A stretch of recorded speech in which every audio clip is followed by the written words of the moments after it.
going on, dudes and dudettes? So yes, a really quick happy Mother's Day to all the mothers out there in my life. Obviously, my own mom, my older sister, and my girlfriend.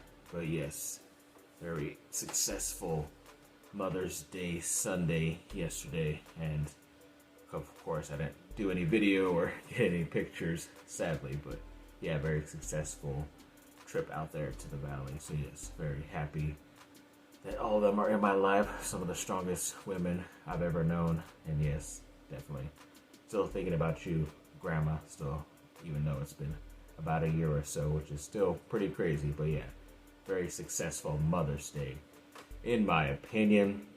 And then the other day, I believe it was the Bears, yes, they did name Caleb Williams, ex-USC quarterback, the starter for the team already, which isn't as surprising just because you're spending the #1 pick on a guy. I know sometimes if you're spending a first-round pick on a player, if he's not the #1 overall, you kind of give him a couple games to ramp up, and then maybe you just throw him into the fire, as they say. But yes, Caleb is already going to get that first week, so yeah, hopefully he will be ready to go for preseason, all this stuff. But yes, he's looking to learn from a lot of the older veterans and then be able to imprint himself as a leader on that team. So yes, hoping for the best for him.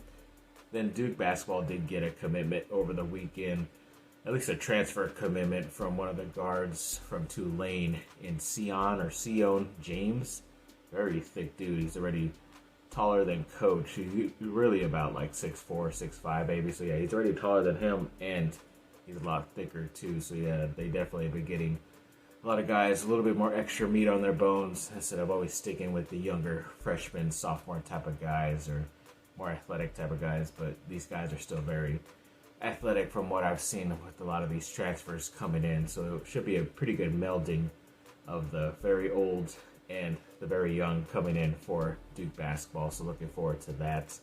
And then the Chargers did sign the edge player who was recently with the Atlanta Falcons, Bud Dupree. I believe he pretty much had his more success with the Steelers and Titans as well, if I'm not mistaken. But still did pretty good overall last year for an older player, getting still sacks and tackles for a loss. So that was still at least good to see. I think it's like a 2-year, up to a $10 million deal. I think the base salaries, he's still going to get like $6 million guaranteed in those 2 years, but he still has a chance to work up to $10 million altogether once those 2 years are all said and done. So yes, adding some nice veteran help. Hopefully they can add some more cheap veteran help to this team in the near future.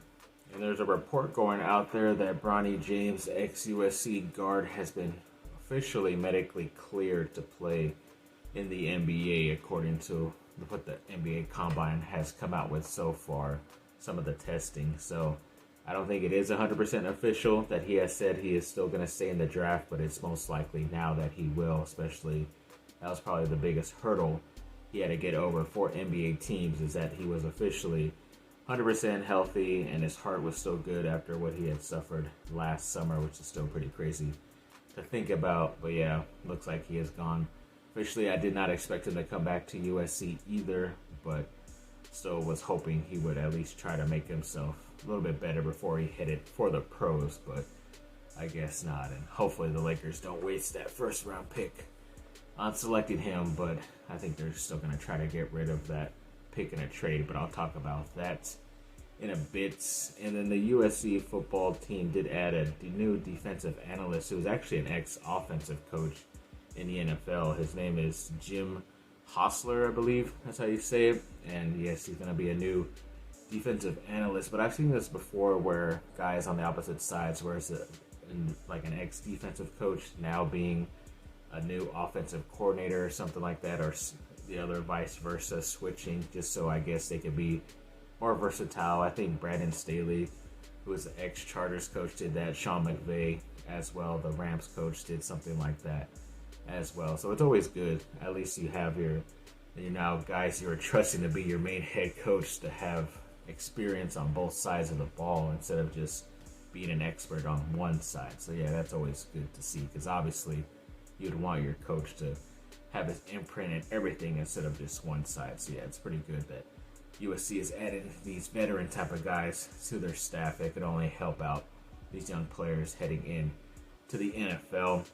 And then the New York Jets did pick up the ex-USC offensive lineman's Elijah Vera-Tucker's 5th-year option on his deal, which was cool to see, even though he has been pretty injury-riddled the past couple of seasons, but he's still one of the better offensive tackles and offensive linemen that they have. I think he went as a tackle, but now he plays guard or something like that, but still very versatile. As long as he can stay healthy, maybe he can get a nice contract after this season. So yes, hoping that could look good for some of the future recruits coming to play at USC. And Duke softball over the weekend did win the ACC tournament, so that's pretty cool to see them as champions. I don't think they've done that in quite a while, so that was pretty cool to see and learn about. And I believe they are also hosting I think it's usually like if you're a seeded team, like 1 through 15 or 16, whatever it is, then you get to host 3 other teams at your school, so you get to play. But hopefully you do get to win, because you're still going to have the home field advantage, as they say. So yeah, I believe they will be playing against Morgan State, who I guess was pretty good and won their tournament. But then the other 2 teams in their bracket are Utah, who is pretty good, and also, let me get that correct, it's going to be Utah and South Carolina. Yes, the other USC. So we'll see how they do. They should be able to get out with whoever they play with the first round and in the next round as well, and advance to how many teams are left. It's probably going to be 30 something. I could be wrong. I don't know if they do as many teams as the men's basketball tournament, but either way, it'll be pretty fun to see them and see how far they go in this tournament. So looking forward to that.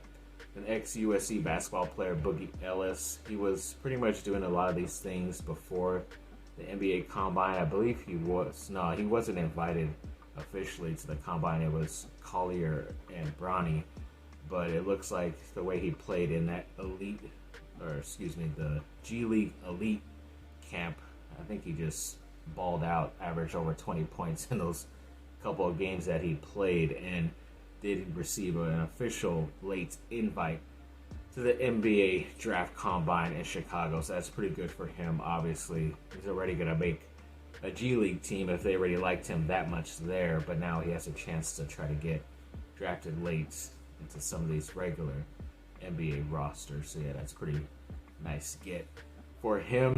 Yes, when it came to the Lakers, yeah, apparently they are looking to interview Kenny Atkinson, JJ Redick, and Dave Adelman, but LeBron is still waiting to see officially until his June 29th opt-in date, which is going to be the $51.4 million option on his contract, seeing what the Lakers do up until that point. So we'll see what they can get done, but yeah, there has been some more rumblings about that number 17 overall pick, because I believe technically it can belong to the Pelicans if they decide to take it this year, but this year is supposedly not considered to be a good draft year as far as prospects. Next year is, which if the Pelicans don't take 2024's draft pick, then they get to take the 2025 draft pick from the Lakers officially, so they'll have basically 2 first-round picks in a better draft. So everybody's assuming that's what's going to happen. I don't think the Lakers can technically trade this pick until draft night, or at least until they make the selection. So they will probably be selecting somebody else for some other team, and then, maybe we'll see that guy going somewhere else. Kind of thought that with Hood Schifino last year, but he ended up staying. I kind of wish they would sort of pick correct players and develop them officially, but I don't know if that's the way they want to go, because LeBron always seems to want a 3rd star, so we'll have to wait and see. And it looks like the House of Victory had a couple more additions to their signings. They did add the 2nd-year wide receiver Jacoby Lane, and the new incoming transfer from UCLA, the cornerback or DB, and Kamari Ramsey. So yeah, it's pretty good to get them both on there. I don't know if Lane had House of Victory NIL collective last year. Maybe not, just because he didn't really do anything on the field. So there's really no reason for him to kind of earn his money, because he probably wasn't going to get that much, but he already had made a name for himself in that bowl game and, you know, over this spring practice and stuff, being pretty much named the MVP by his peers. So, yeah, I guess it was pretty much perfect timing for him to start making money off his name. So, congrats to both of those guys. And it looks like the ex-USC linebacker Shane Lee was added late to the Chargers undrafted free agents list, and it looks like it's official. He's going to be wearing number 50 as well. So yeah, it's pretty cool. Hopefully he will be able to at least have a shot to be able to make the team. I know some teams kind of bring in guys that are similar to their starters. He kind of has a similar build and size. He might be just a little bit taller, but still like the wide frame, shorter linebacker compared to like a Denzel Perryman, who is returning to the team as a starter as one of the linebackers. So I guess that's kind of like why they brought him in. Plus he's a local guy, so I'm pretty sure he did not mind not having to leave LA basically. So yeah, it's pretty cool opportunity for him. So hopefully good things happen for the ex-USC linebacker. And then, yeah, when it came to a 4-star cornerback, local modern day guy, and Chuck McDonald, apparently he lists the top 4, or I don't know if it's his final 4, but it kind of sounded like it was basically his final 4. And obviously USC is still in there, which is nice to see. I know some people have talked about the other teams on there maybe being higher on his list, but yet the local team is the one that still made what looks like it's going to be his final 4. So yes, very happy and excited about that. Hopefully Coach Doug Bilk can help recruit him to USC. And there was a 4-star linebacker that recently visited. I think his name was Nathaniel Owusu-Boateng. And it looked like he pretty much switched up his official visits coming up soon. So I forget where USC was slotted in here, but he is now officially coming to USC again. At least these 4 schools are kind of his main official visits. I don't know if he's going to add any more, but it looks like USC is going to get the first shot at him on May 31st. So yeah, coming up at the end of this month. So yes, hopefully they will be able to get one of the more talented linebackers in that 2025 class, in my opinion. And of course, Juju Watkins obviously had a really cool, nice quote that she put out there, and also the USC social media team put out there that main reason why she wanted to come to USC and build up a championship level type of program on the women's basketball side again, because they obviously had a rich history, but they were kind of down in the dumps for a bit. But luckily she's bringing that, and basically a lot of talent too with her. A lot of these big time transfers coming in, and they already had a very successful season with kind of like the lower end transfers. They were still good transfers last year, but just not like the main stars, and yet they still went to, what was it, the Elite 8, which is pretty awesome. So just imagine what she can do with these 2 other top talented players that are transferring in. So yes, I'm definitely looking forward to this season in the fall. And yes, a quick RIP to ex-Chargers general manager AJ Smith. I believe he is the most winningest GM in Chargers history. I'm pretty sure he was in that LT and Phillip Rivers, Antonio Gates era. I believe that's when he was a GM. I could be mistaken, but yes, either way, sad RIP to him. I believe it was yesterday on Mother's Day. We did sadly lose him, but yes, we'll definitely hope these players will be able to play in his memory for this season coming up. Hopefully that's a nice motivation for them.